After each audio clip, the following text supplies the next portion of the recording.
So one of the first things we're going to do now is the Woodcraft Key delete. I kind of started already, but this is what we're doing.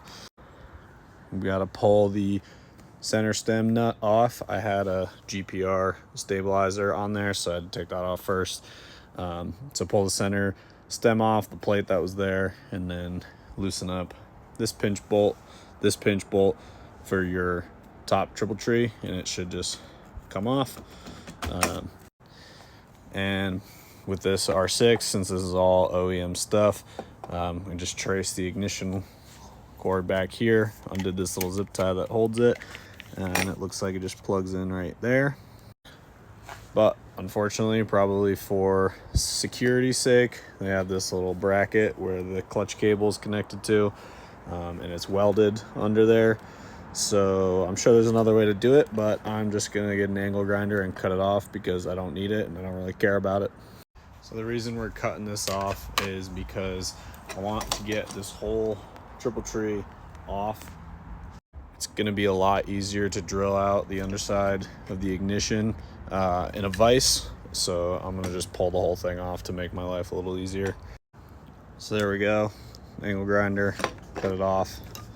Now that comes off, and the ignition comes off, just gotta unplug it. So now I got the top triple tree with the ignition, the lock cylinder, everything like that attached. Gonna stick it in a vise, and then you gotta drill out those two headless bolts.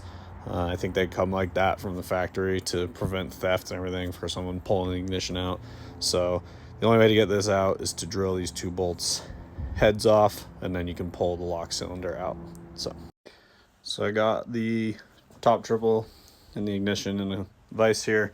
The rag's just to kind of protect the triple, but I started off with a 1/8 inch hole, tried to center it, but whatever, on both sides, and then probably move up to a 1/4 inch or something a little bit bigger to try to get the head off, and then eventually probably up to 5/16 or 3/8. Okay, as you can see, I got the head off. I went with a 3/16, and then now is a 5/16, and the hole is right there. So I got the head off. Now I'm just gonna get that one off. Okay, got them both off. So this should just pop right out now. You're gonna be left with these studs in there. Probably just gonna grab some vice grips and back them out. And this is that security bracket that I cut earlier with the angle grinder. Just kind of went on there. This is just going in the trash.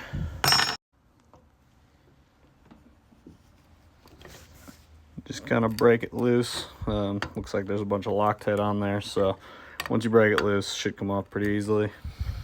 So we got them both off. There they are. There's your ignition. This is still good, so I'm probably gonna hang on to it just in case something else goes wrong. I still have an ignition with key and everything. So here's our triple tree with everything removed. It just goes back on right where you took it off, and then it'll slide down to where you had it.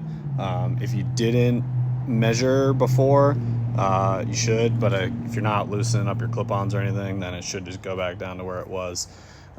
Just make sure you take the measurement if not. But because I'm going to be doing clip-ons and brake lines and everything else, I'm going to just be leaving this top triple off for now, and then connecting the Woodcraft Key delete to the ignition that we pulled off from earlier, and that'll be that. So this is the Woodcraft Key delete for 2017 to 20 whatever R6. It's all packaged up nice. Pretty much we disconnected the standard ignition, and that was these two plugs right here. So now we're just gonna plug these two into those. So this is what comes in it. You get a couple stickers in it, and then the key delete.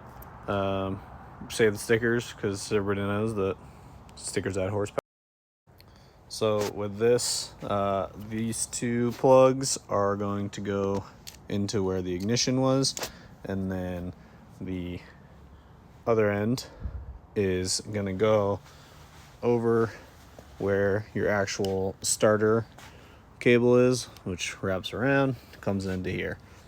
So we're gonna have to figure out a way to wire this whole piece from one side of the bike to the other where it's not conflicting with anything when you're steering or turning or anything like that.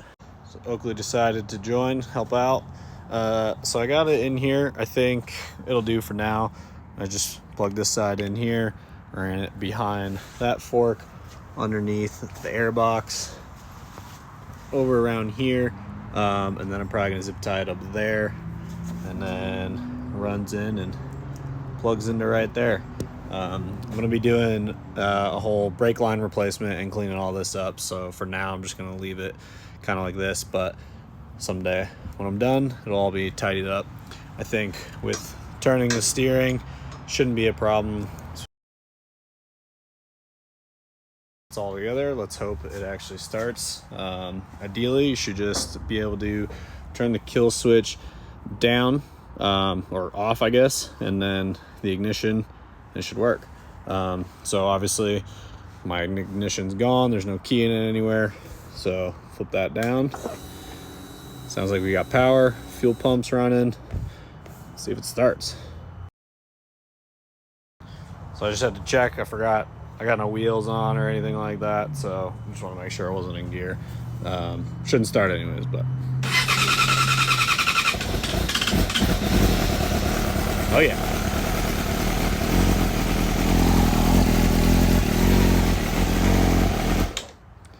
So it starts. That's the first time it's been started in probably a couple weeks, so just struggle a little bit, but yeah. So that's the Woodcraft Key Delete.